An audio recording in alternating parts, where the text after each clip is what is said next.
हे दोस्तों, एक smart young आदमी था जिसने डिसाइड कर लिया था कि वो एक बहुत अच्छा मैनेजर और लीडर बनके ही रहेगा, चाहे कुछ भी हो जाए।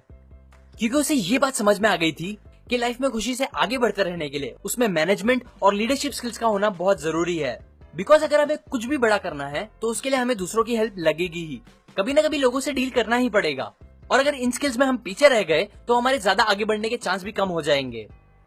अब ये रीजंस और ऐसे ही बहुत से इंपॉर्टेंट रीजंस की वजह से वो एक ऐसे परफेक्ट मैनेजर को सर्च करने निकल गए जो उन्हें ये क्रूशियल स्किल सीखने में उनकी मदद करे, जिसके लिए शायद वो काम भी कर सके और फिर इवेंचुअली खुद भी जिसकी तरह बन सके।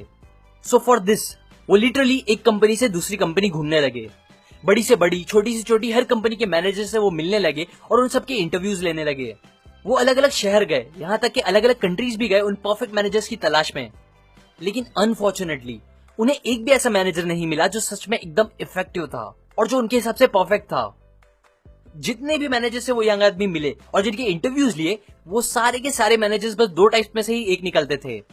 या तो वो ऑटोक्रेटिक मैनेजर्स होते थे, मतलब ऐसे मैनेजर्स जिसका अल्टीमेट एम होता है कंपनी को प्रॉफिट दिलाना, ऑर्गेनाइजेशन को फायदा दिलाना, जिसमें वो बहुत अच्छे भी होते थे। पर ऐसे टाइप के मैनेजर्स को ज्यादातर काम करने वाले एम्प्लॉइज जरा भी पसंद नहीं करते थे। या तो बाकी बचे मैनेजर्स दूसरे टाइप के होते थे, जिसे बोलते हैं डेमोक्रेटिक मैनेजर।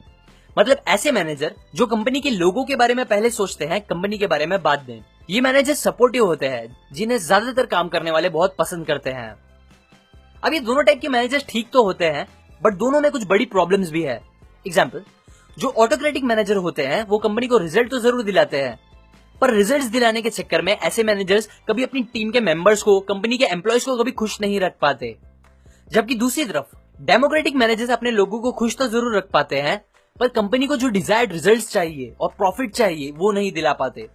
और ये दोनों ही मेजर इश्यूज थे जो उस आदमी को परेशान कर रहे थे। उन्हें ऐसा कोई इफेक्टिव मैनेजर मिल ही नहीं पा रहा था जो सच में परफेक्ट था दोनों साइड से। थोड़े बहुत जो उन्हें सही मैनेजर्स मिले भी थे, वो उन्हें इंटरव्यू देने के लिए रेडी नहीं थे। सो इसीलिए फिर वो आदमी परेशान होकर थक हार के वापस अपने घर आ गए। घर आके वो सोचने लगे कि शायद उन्हें ऐसा कोई इफेक्टिव मैनेजर मिल ही नहीं पाएगा जो उन्हें परफेक्ट मैनेजमेंट स्किल सिखा सकेगा। पर तभी आयरॉनिकली उन्हें किसी से अपने पास की ही टाउन के एक मैनेजर के बारे में पता चला, जिसकी हर कोई बहुत तारीफ करता था। हर कोई इस मैनेजर के साथ काम करना चाहता था। और इतना ही नहीं, ये एक ऐसा मैनेजर था जो अपनी कंपनी को बहुत प्रॉफिट भी दिला रहा था। अब उस आदमी ने जब पहली बार ये सारी बातें सुनी तो उन्हें ये झूठ लगा, बट फिर भी उन्होंने उनसे मिलने का डिसाइड किया। जब वो कॉल करके उस मैनेजर का अपॉइंटमेंट लेने गए तो उन्हें एकदम इजीली मिल गया, जिस पर वो आदमी सोचने लगा कि अरे काय का परफेक्ट मैनेजर, इतना अच्छा होता तो उसको मुझसे मिलने का टाइम भी नहीं होता। पर फिर भी क्योंकि वो नजदीक ही रहते थे इसलिए वो उनसे मिलने चले ही गए। अब फाइनली जब वो आदमी उस मैनेजर से मिले, तब हमेशा की तरह उस मैनेजर से भी उन्होंने अपना सेम क्वेश्चन पूछा। क्वेश्चन ये था कि आपको क्या लगता है कि आप किस टाइप के मैनेजर हो, या आप अपने आप को एज अ मैनेजर कैसे डिस्क्राइब करोगे। तो इस पे उस मैनेजर ने रिप्लाई किया कि मैं एक 1 मिनट मैनेजर हूं। वो आदमी ये सुन के थोड़ा सरप्राइज हो गए, क्योंकि अभी तक उन्होंने जितने भी मैनेजर से ये क्वेश्चन पूछा था उन सबका आंसर थोड़ा बहुत तो अलग ही होता था, बट फिर भी उन सबका मतलब इन दो टाइप्स में से एक में ही आता था। या तो वो ऑटोक्रेटिक मैनेजर होते थे या तो वो डेमोक्रेटिक होते थे। पर इस मैनेजर के साथ बात कुछ और थी। सो सरप्राइज होते हुए वो उस मैनेजर से पूछते हैं, 1 मिनट मैनेजर मतलब मैं समझा नहीं। तो मैनेजर हंसते हुए उसे बोलते हैं, मैं अपने आप को ये बोलता हूँ क्योंकि मुझे बहुत कम टाइम लगता है लोगों से बहुत ज्यादा रिजल्ट्स निकालने में। ये सुन के वो आदमी को जरा भी यकीन नहीं हुआ, जो चीज उस मैनेजर को फौरन दिख भी गई। इसीलिए फिर वो उस आदमी को बोलते हैं, देखो अगर तुम्हें सच में जानना है कि मैं कैसा मैनेजर हूँ तो तुम मेरे टीम के मेंबर से बात करो, वो तुम्हें एकदम अच्छे से बता देंगे। इस लिस्ट में कुछ लोगों के नाम हैं जिनसे तुम जाके अभी बात कर सकते हो। सो वो आदमी उस लिस्ट को लेता है जिसमें 6 लोगों के नाम होते हैं, जिसमें से वो डिसाइड करते हैं कि वो 3 लोगों से तो एटलीस्ट बात करेंगे ही। और ये सोच के वो उस मैनेजर के ऑफिस से निकल जाते हैं। सबसे पहले वो जाते हैं मिस्टर ट्रेनल नाम के आदमी के ऑफिस में, जिनसे बात करके उन्हें पता चलता है कि हाँ, सच में 1 मिनट मैनेजमेंट का कॉन्सेप्ट एक सच है, और अगर उन्हें भी एक ऐसा इफेक्टिव मैनेजर बनना है तो उन्हें 3 1 मिनट सीक्रेट्स को फॉलो करना होगा। अब 3 में से पहले सीक्रेट के बारे में ट्रेनल खुद ही उन्हें समझाते हैं, जिस सीक्रेट को वो लोग बोलते हैं 1 मिनट गोल सेटिंग। और इस सीक्रेट को अप्लाई करने के लिए उन्हें ये फॉलोइंग चीजें करनी होगी। सबसे पहले कंपनी और एम्प्लॉयज के हर गोल को क्लियर करना होगा, क्योंकि बहुत बार क्या होता है कि कंपनी के गोल्स कुछ और होते हैं और एम्प्लॉयज के कुछ और, जिसकी वजह से फिर कुछ भी अच्छे से नहीं हो पाता। इसीलिए सबको पहले कॉमन गोल्स पे एग्री होना चाहिए। दूसरी चीज, सबको पता होना चाहिए कि आइडियली उन्हें काम कैसे करना चाहिए, उनका बिहेवियर कैसा होना चाहिए और कैसा उनका काम दिखना चाहिए। तीसरी चीज, अपने एक एक गोल को सबको एक पेपर पे लिखना चाहिए, वो भी 250 वर्ड्स के अंदर। चौथी चीज, अब इन गोल्स को बार बार पढ़ते रहना चाहिए और ये करने के लिए हमें 1 मिनट से ज्यादा नहीं लगेगा क्योंकि वो 250 वर्ड से कम है। पांचवी चीज, कुछ टाइम के गैप में हमें देखना चाहिए 1 मिनट टाइम निकाल के कि हम अपने गोल्स पर बराबर काम कर रहे हैं कि नहीं और क्या हमारा बिहेवियर आइडियल बिहेवियर से मैच कर रहा है कि नहीं। बस ये है 1 मिनट गोल सेटिंग के पॉइंट्स जिसे आपको फॉलो करने चाहिए। वो आदमी को ये बातें काफी सिंपल और इफेक्टिव लगती है, सो वो ट्रेनल को एक्साइटेड होकर पूछते हैं कि ये तो बस पहला सीक्रेट था है ना, बाकी दोनों क्या है। तब ट्रेनल स्माइल करते हुए उन्हें घड़ी की तरफ दिखाते हैं और बोलते हैं, तुम्हें अब सेकंड सीक्रेट जानने के लिए मिस्टर लेवी के पास जाना चाहिए।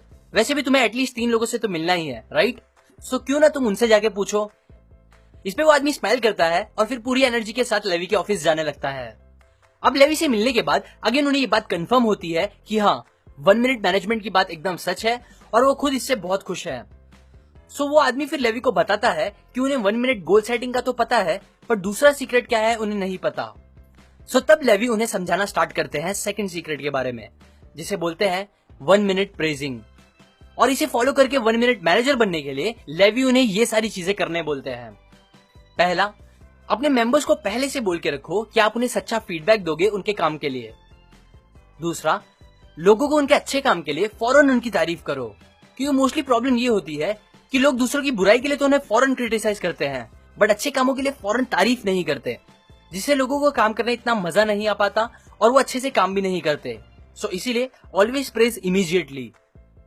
तीसरा, स्पेसिफिकली उन्हें बताओ कि उन्होंने क्या काम अच्छा किया। चौथा, उन्हें बताओ कि आपको कितना अच्छा फील हुआ उनके सही काम को देखकर और वो चीज कितनी इंपॉर्टेंट थी।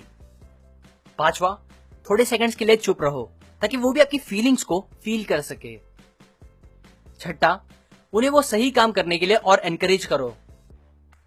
अब ये सारी बातें सुनने के बाद अगेन उस आदमी ने पूरी एक्साइटमेंट के साथ पूछा, ये तो था सेकंड सीक्रेट, और तीसरा सीक्रेट क्या है? तब लेवी ने स्माइल करते हुए कहा, ये चीज तो आपको मिसेस ब्राउन बताएंगी। आई नो आपको भी उनसे मिलना बाकी है। सो ये आंसर मिलने के बाद उन्होंने लेवी को थैंक्स बोला और फिर और ज्यादा एक्साइटमेंट के साथ मिसेस ब्राउन के ऑफिस में चले गए। मिसेस ब्राउन एक 50 साल की वेल ड्रेस्ड औरत थी जिन्होंने 1 मिनट मैनेजर बनने के थर्ड सीक्रेट के पॉइंट्स उस आदमी को बताना चालू किए, जिसे बोलते हैं 1 मिनट रेप्रीमेंड। रेप्रीमेंड मतलब आप बोल सकते हो लोगों को उनकी गलती बताना, गुस्सा करना, डिसअप्रूव करना कोई चीज एक्सेट्रा। और इस लास्ट सीक्रेट को 2 हिस्सों में फॉलो करना चाहिए। फर्स्ट हाफ में पहली चीज ये करोगे, लोगों को इमीडिएटली रेप्रीमेंड करो उनकी गलती के लिए, ना कि गलतियों को जमा करते जाओ और एक दिन सारी गलती गिना दो एक साथ। दूसरा, उन्हें स्पेसिफिकली बताओ कि उन्होंने क्या गलती की है। तीसरा, उन्हें बताओ कि आपको कैसा फील हुआ उनकी इस गलती की वजह से। चौथा, थोड़े सेकंड्स शांत रहो ताकि उन्हें आपकी फीलिंग्स फील हो और रियलाइज हो। ये थी फर्स्ट हाफ की चीजें। अब सेकंड हाफ में पहली चीज ये करो कि उनसे हाथ मिलाओ या फिर उन्हें इन अ वे ये बताओ कि आप उनके साइड पे ही हो। दूसरी चीज, उन्हें याद दिलाओ कि आप उनकी कितनी वैल्यू करते हो। तीसरी चीज, उन्हें रीअफर्म करो कि आप उनको लेके अच्छा ही सोचते हो और बस जो चीज आपको पसंद नहीं आई वो थी उनकी पर्टिकुलर परफॉर्मेंस, बस। चौथा, रियलाइज करो कि जब रेप्रीमेंट खत्म हो गया है तो बस फिर वो खत्म हो गया है। यही थी सारी चीजें जो आपको एक इफेक्टिव 1 मिनट मैनेजर बनने के लिए करनी चाहिए। अब ये सारी बातें सीखने के बाद वो आदमी को बहुत अमेजिंग फील हुआ। उन्हें ये सिंपल येट इतनी इफेक्टिव बातें बहुत यूजफुल लगी जो उन्होंने अच्छे से अपने बुक में लिख के रख ली और उसे फौरन फॉलो करना स्टार्ट कर दिया। बस फिर होना क्या था, फाइनली कुछ साल में वो खुद एक बहुत इफेक्टिव मैनेजर बन गए इन प्रिंसिपल्स का यूज करके। मैनेजर जो कम टाइम में ज्यादा रिजल्ट्स निकालता था और जिसे सब पसंद करते थे। सो सिमिलरली अगर आपको भी इफेक्टिव लीडर या मैनेजर बनना है तो आप भी 1 मिनट मैनेजमेंट जरूर ट्राई करो।